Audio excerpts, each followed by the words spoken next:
I never thought I'd die at 14 years old. But there I was, lying in a hospital bed, feeling weaker with each passing minute. The sterile smell of disinfectant filled my nostrils, and the rhythmic beeping of machines echoed throughout the small room. My name is Roberta, and this is the story of how I died, met Jesus, and learned about the end of the world. It all started with a simple headache.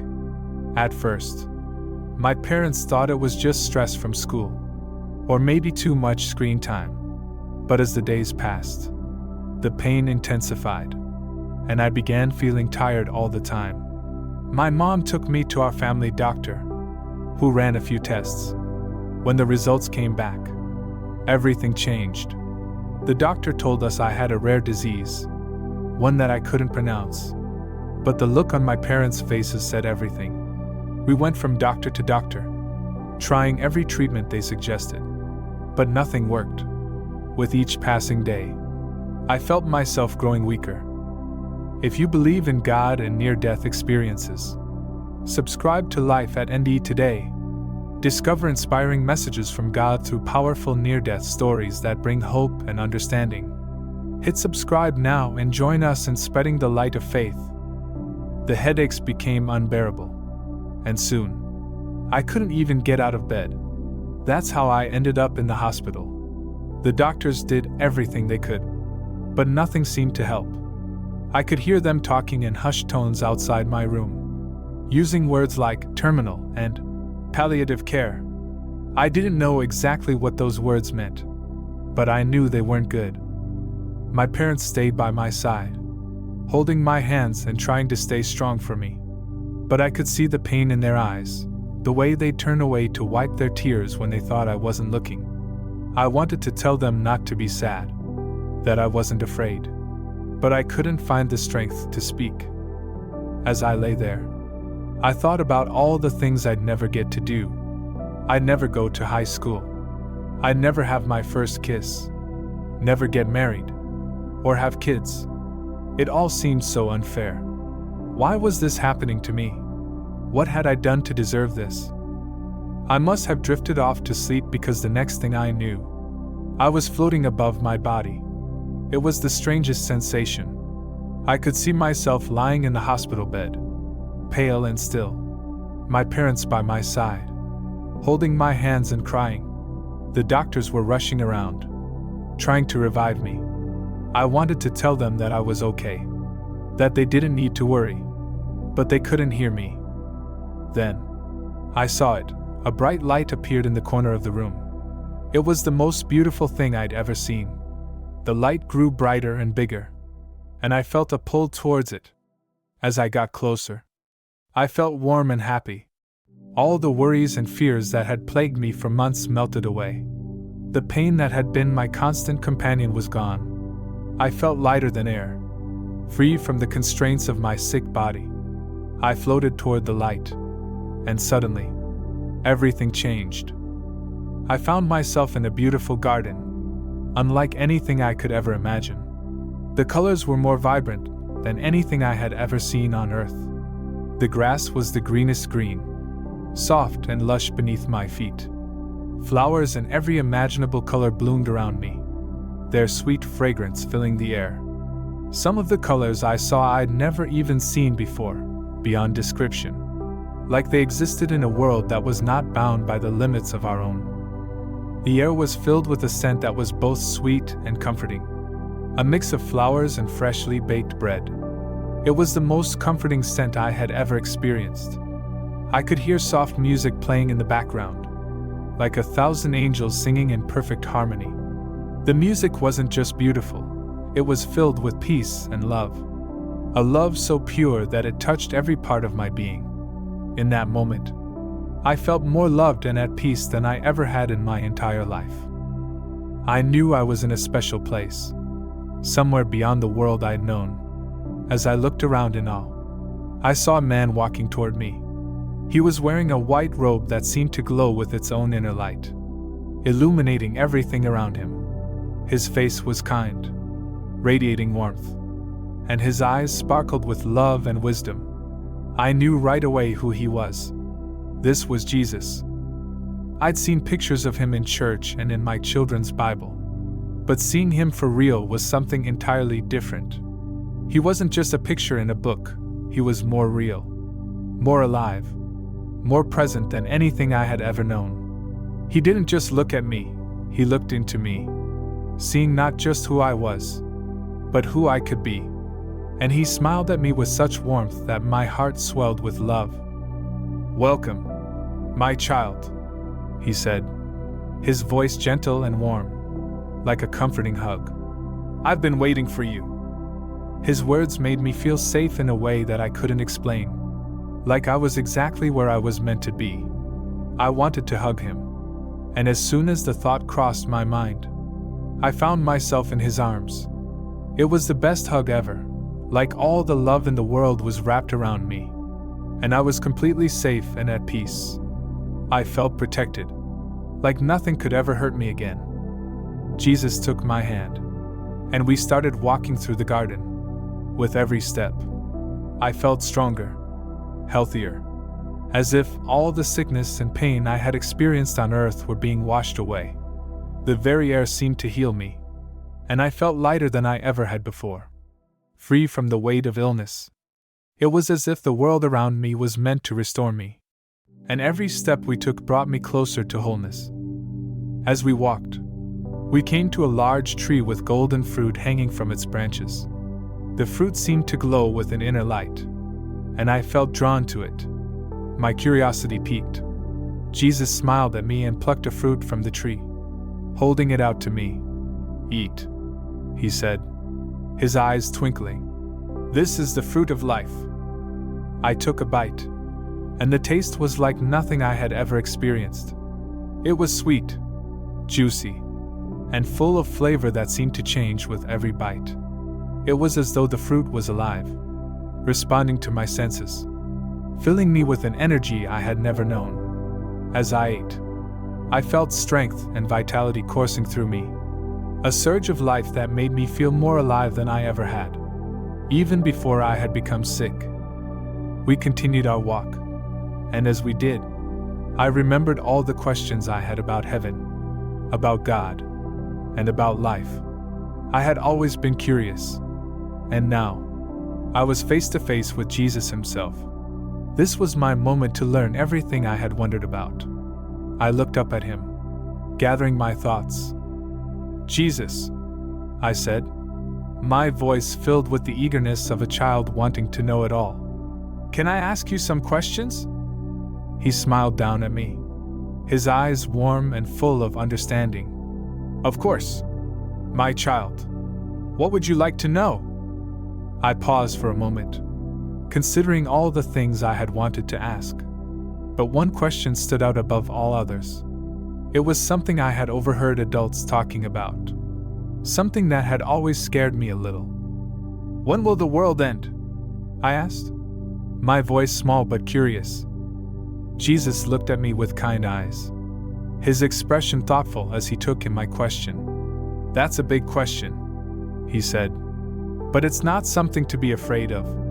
It's something to look forward to. It means I'll be coming back to Earth to make everything right." I nodded, trying to understand. It was a lot to take in, but his words made me feel like I didn't need to be afraid. "But how will we know it's happening?" I pressed, eager to understand more. Jesus smiled patiently, as though he was about to reveal something important. "There will be signs," he explained. "People will hear about wars and natural disasters, and many will turn away from God. But those who love God should not be afraid. They should be ready and keep doing good things." I thought about this for a moment. It sounded both scary and exciting. "What happens after the world ends?"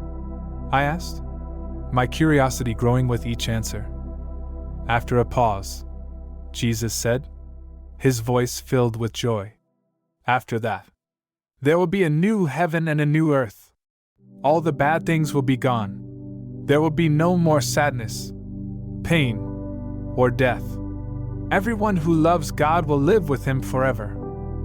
I thought about this for a while, imagining a place where there was no sadness, no pain, Only love and joy. It sounded like a happy ending, like something out of a fairy tale, but real. Yet, there was still more I wanted to understand. What about the people who don't believe in God? I asked, my heart full of compassion for everyone, even those who might not understand. Jesus' expression softened, and he took a deep breath, as if considering the weight of the question. They will have their time to choose, too, he said gently. But everyone who loves God will be with him in this new world. I sat with this, feeling a sense of peace wash over me. Everything felt right. Jesus had shared with me the truth that was both comforting and hopeful. The world would come to an end, but it was not something to fear. It would be a time of restoration, of healing, and of perfect love. A time when all who loved God would live with him forever in a place where there was no more pain, no more suffering, and no more death. I asked, thinking of some of my friends at school who had never been to church. What about them? Jesus? Jesus looked sad for a moment. His eyes filled with compassion. His voice was gentle but firm as he explained. God loves everyone and wants everyone to be with him, he said softly. But he also gives people the choice to love him back. Those who choose not to be with God will be separated from him.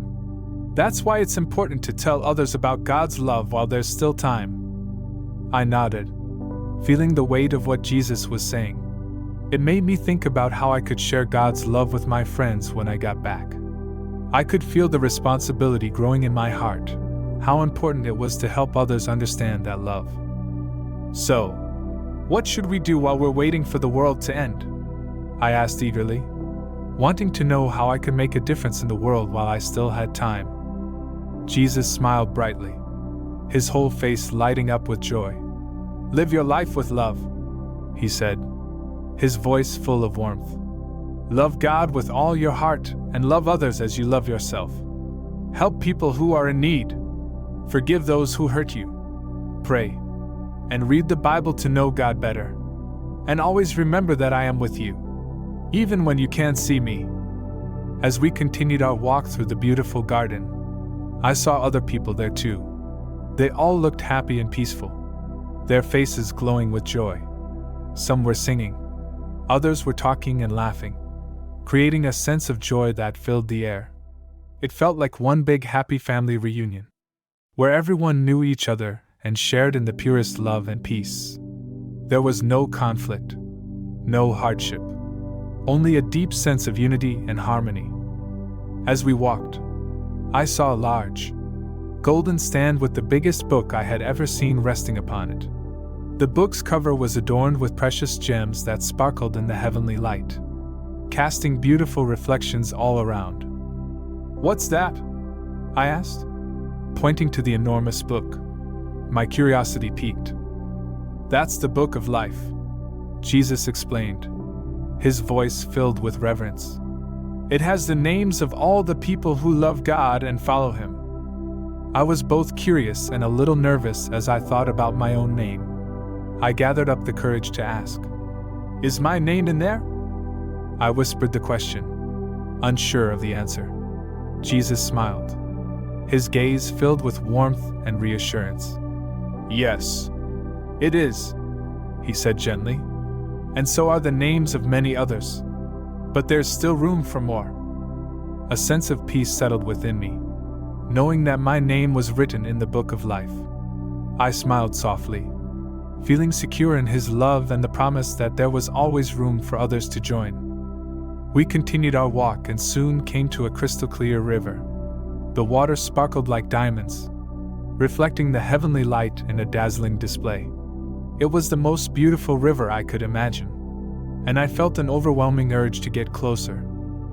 "This is the river of life," Jesus said with a joyful tone. "Its water gives life to everything in heaven." I bent down and touched the water. It was cool and refreshing, more soothing than anything I had ever felt. As my fingers brushed the surface, I felt a wave of strength and happiness flood through me. When I stood up, I felt even stronger and more joyful than before, if that was even possible. As we walked along the river, I saw many animals, lions playing with lambs, eagles soaring high in the sky. None of the animals seemed afraid or hungry. They were all peaceful, content, and completely in harmony with each other. It was a sight I had never seen before, where all of creation lived in perfect balance. In heaven, Jesus explained, all of creation lives in harmony. There's no fighting or hurting each other here. Everyone and everything lives in peace. I marveled at the beauty of this harmony, feeling the deep love and balance that filled this place.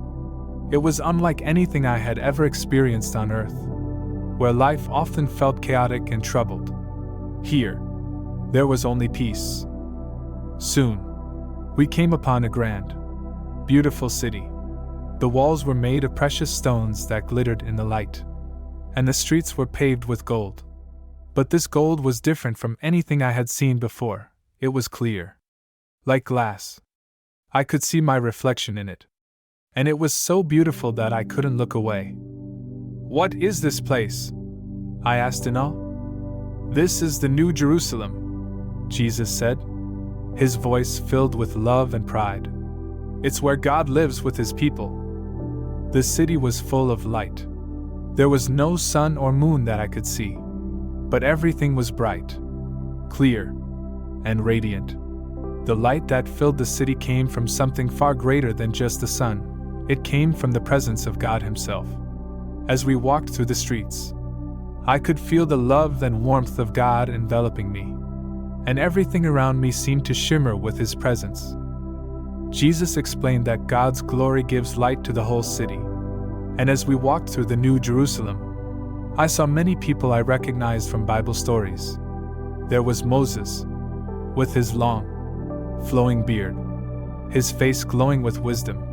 David sat nearby, strumming his harp, his voice full of joy. Mary, with her gentle smile, was also there, radiating a warmth that made my heart swell with love. They all smiled and waved at me as we passed. I felt so happy to be among them, like I was part of a grand story that had been unfolding since the beginning of time. We continued walking through the city, and it felt as though time had slowed down. The streets shimmered with divine light, and the air was filled with a sense of peace I had never known on earth. It was as if I had stepped into a living story, a place where every chapter was written with purpose, and I was a part of it. I could feel that I belonged here, in this eternal place of peace and joy. We came to a magnificent throne in the center of the city. It was more beautiful than anything I had ever seen, shimmering with a light that seemed to come from within itself. The throne exuded an aura of majesty and love. Jesus pointed to it and said, "This is God's throne. From here, he rules with love and justice." I gazed at the throne in awe. I could feel God's presence surrounding me, overwhelming yet comforting, as if every part of the universe was wrapped in his love. The sense of peace that came from this presence was beyond words. It felt as though I was exactly where I was meant to be. As we stood there, I began to hear voices singing. It was the most beautiful music I had ever heard, and it seemed to fill every corner of this holy city. Angels and people were praising God together, their voices blending in perfect harmony. The sound was so beautiful that it filled my heart with joy, and I wanted to join in. But then Jesus looked at me. There was a hint of sadness in his eyes, and he said gently, "It's almost time for you to go back." I felt my heart sink. I didn't want to leave this beautiful place. "Do I have to?" I asked, trying to keep the disappointment out of my voice. Jesus nodded, his expression kind but firm. "Yes, my child. You still have work to do on earth. People need to hear about God's love. You can tell them what you've seen here." I understood, but I was still a little scared. "Will it hurt to go back?" I asked, remembering the pain I had experienced before. Jesus hugged me again, his embrace full of comfort and reassurance. "No, it won't hurt," he said. "And remember, I'll always be with you, even when you can't see me." His words calmed my heart, and I felt ready to face whatever was ahead. We started walking back through the garden, the beautiful surroundings still filling me with peace. As we walked, Jesus gave me one last piece of advice. His voice was serious but kind as he spoke. "Remember," he said, "no one knows when the world will end. But that's not the most important thing. What's important is how you live each day. Love God, love others, and be ready for when I come back." I nodded, feeling a mixture of sadness at leaving and excitement to share what I had learned. I knew that my time in heaven had changed me forever, and I was eager to share the love and peace I had felt with those still on earth. As we got closer to the bright light of the cloud, Jesus stopped and looked at me. "Are you ready?" "Yes." I took a deep breath, feeling the weight of my life. "I'm ready," I said, trying to sound brave. Jesus smiled, his eyes filled with love, and he hugged me one last time. "Go with my blessing," he said, his voice full of grace. "And remember, I love you always." With those words, I felt myself floating back through the light. Everything around me became blurry for a moment, and then suddenly, I opened my eyes. I was back in my body, lying in the hospital bed. My parents were still there, looking worried and exhausted. I took a deep breath, and the moment I did, they gasped in disbelief. The doctors rushed in, looking surprised and happy. My parents hugged me tightly, tears streaming down their faces. "Roberta! Oh, Roberta!" my mom sobbed, holding me tight. "We thought we'd lost you." My dad, who had always been so strong, was crying too, something I had never seen before. He stroked my hair gently, as if afraid I might disappear again. "It's a miracle," he kept saying, his voice choked with emotion. The doctors were amazed. They ran tests and couldn't explain what had happened. My disease was gone, vanished without a trace. They called it a spontaneous remission, but I knew the truth. I had been healed in heaven. As the days passed and I grew stronger, I couldn't wait to tell my parents about my experience. At first, they were skeptical, thinking it was just a dream or a hallucination, something my mind had created to cope with the trauma. But as I described the details about heaven, the light, the colors, the music, the people I had seen, the love I had felt, my parents began to listen, and their skepticism faded. They saw the truth in my eyes, and they knew that something miraculous had happened to me.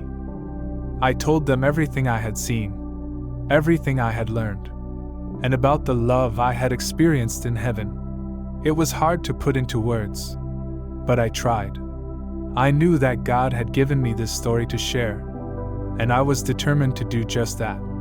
I had seen a glimpse of His glory, His love, and His plans for the world, and I would spend the rest of my life telling others about it. Just as Jesus had asked. Jesus had told me to share my story, and as I sat with my family, I felt an overwhelming need to make them understand how real everything had been. I couldn't stop thinking about the light, the music, the peace. It all felt so vivid and undeniable. One evening, as we sat in my hospital room, I spoke up, hoping they could sense how deeply it had affected me. "Mom," I said, my voice soft, "I can still smell the flowers and hear the music, and Jesus. He was so kind and loving." My mom squeezed my hand, her voice full of compassion. "I believe you, sweetie," she said, her eyes misty with emotion. "God works in mysterious ways." My dad nodded, his eyes shimmering with tears. "We're just so grateful to have you back with us," he said, his voice thick with emotion. As I continued to recover, I couldn't stop thinking about everything Jesus had said, especially about the end of the world. It wasn't something to fear, but something to prepare for. Jesus had spoken of the importance of love, of sharing God's love with others while there was still time. I knew in my heart that I had to share this message. It wasn't just about telling people about what I had seen. It was about showing them the love and peace I had felt. It was a mission that felt more important than anything I had ever known. When I was finally well enough to return to school, the world felt different, brighter somehow, more alive. It was like I was seeing everything for the first time. The sunlight filtering through the leaves, the kindness in a stranger's smile, the beauty of a rainy day. I noticed all the little things that I had never paid attention to before. It was as if my soul had been awakened, and the world was filled with the love and peace that I had experienced in heaven. I started talking to my friends about God and what I had experienced. Some were interested, asking me questions, while others thought I was crazy, but I didn't mind.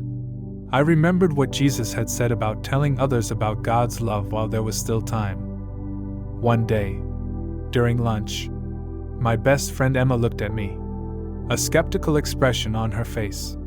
"You really believe all that stuff?" she asked. I nodded, taking a bite of my apple, feeling the weight of my words. "I know it sounds crazy, but it's true. I was there. Emma, I saw it all." Emma looked thoughtful, clearly processing what I had said. "So, what happens to people who don't believe in God?" she asked, her voice quieter now, as if she had never really considered it before. I remembered the sadness in Jesus' eyes when I asked him about those who don't believe. "God loves everyone," I told Emma gently. "He wants us all with him, but he gives us a choice. That's why we must share his love." Emma was quiet, then said, "I've never really thought about God before, but the way you talk about him makes me want to know more." I smiled, knowing my words had sparked something in her. Over time, I became more patient and kind, seeing the good in everyone, even those who had once bullied me. I thought about the harmony I had seen in heaven and tried to bring a little of that peace and love to earth. I began volunteering at the local animal shelter, remembering the peaceful animals I had seen in heaven, lions playing with lambs, eagles soaring in the sky without fear. I joined the church youth group and started helping with community service projects every chance I got. I wanted to spread the love and peace I had experienced, to help others see the beauty in the world the way I now saw it. Each day, I felt closer to the life I had seen in heaven, one filled with love, kindness, and service. I had learned from Jesus that it wasn't just about waiting for the end of the world, but about living each day with purpose, loving God and loving others. I wasn't just a part of this world anymore. I was a part of a bigger story, a divine plan that was unfolding all around me. I told people about God's love and the importance of being ready for Jesus' return. One day, as I was helping to serve food at a homeless shelter, an old man looked at me with wise, kind eyes. "You've seen it, haven't you?" he asked, his voice calm but knowing. I was surprised. "Seen what?" I asked. He smiled gently. "The other side. Heaven. I can see it in your eyes. You've been there." I nodded, amazed. "How did you know?" He chuckled softly. "I've been there too. Many years ago. It changes you, doesn't it? Makes you see the world differently." We talked for hours that day. He shared his own near-death experience, and we compared notes about heaven. It was comforting to know I wasn't alone, that others had seen what I had seen. As I grew older, I never forgot my experience or the message Jesus gave me. I became a counselor, helping others through tough times and sharing God's love. I wrote books to spread hope and love, and often thought about heaven and Jesus' words about the end of the world. I wasn't afraid. I felt anticipation, knowing I would one day see that beautiful garden again. Years passed, and I saw wars, natural disasters, and people turning away from God. But I also witnessed incredible acts of kindness and love, reminding me of the goodness still alive in the world. I married a man who shared my faith, and we had children. I taught them to live each day with love and purpose, always ready for Jesus' return. In my 50s, I received a letter from a woman whose life had been changed by my book. She had found hope and faith again through my experience, and that reminded me why Jesus had sent me back. Every person who found hope because of my story was a precious soul, loved by God. As I grew older, I noticed signs of the end times, natural disasters, wars, and people abandoning faith. But I remembered Jesus' words, "No one knows when the world will end. But what's important is how you live each day." So I continued to live each day with love and purpose. I volunteered at hospitals, sharing comfort and hope with the sick. I spoke at churches and conferences, telling my story and encouraging others to live with faith and love. I tried to be a light in the darkness, just as Jesus had been a light to me.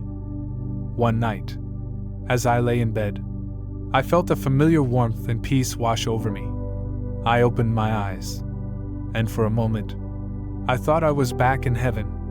Then I heard Jesus' voice, as clear and loving as it had been all those years ago.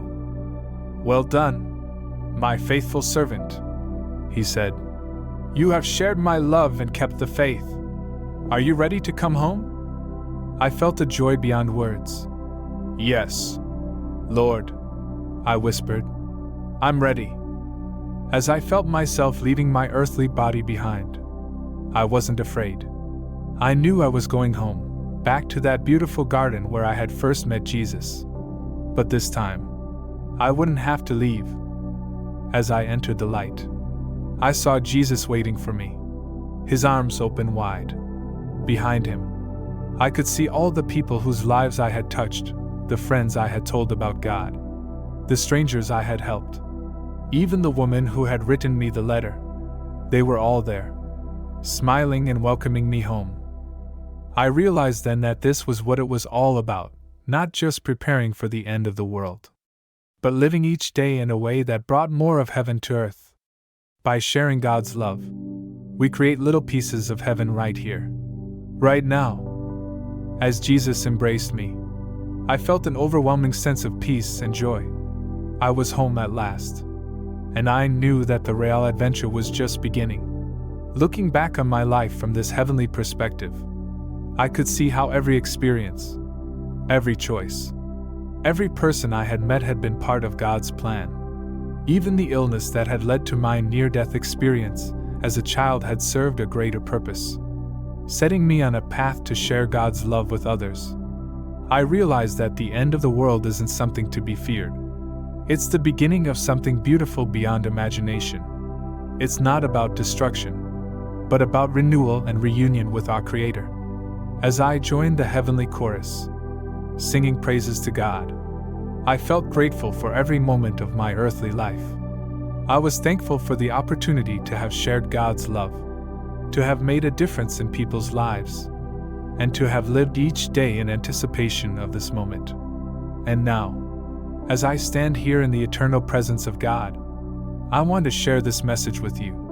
Whoever you are, reading my story, whether you're young or old, whether you believe in God or not, whether you're facing challenges or enjoying life's blessings, I want you to know that you are loved beyond measure.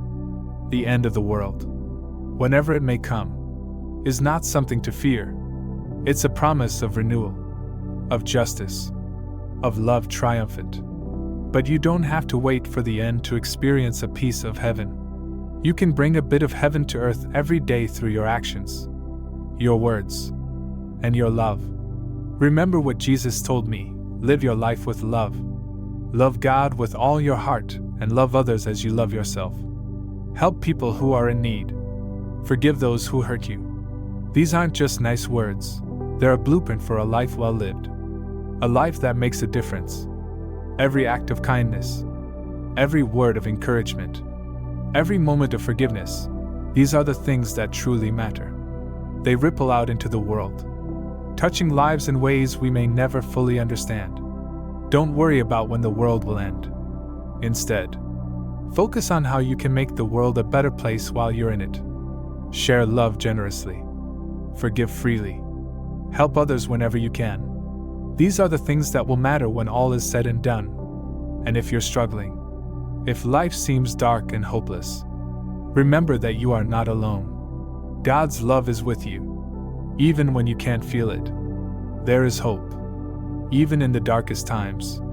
I know, because I've been there, in the depths of illness, facing death. But I also know the joy and peace that comes from knowing God's love. If my story has touched you in any way, I encourage you to open your heart to the possibility of God's love. Seek Him out. Talk to Him. Read His Word. You might be surprised by what you find.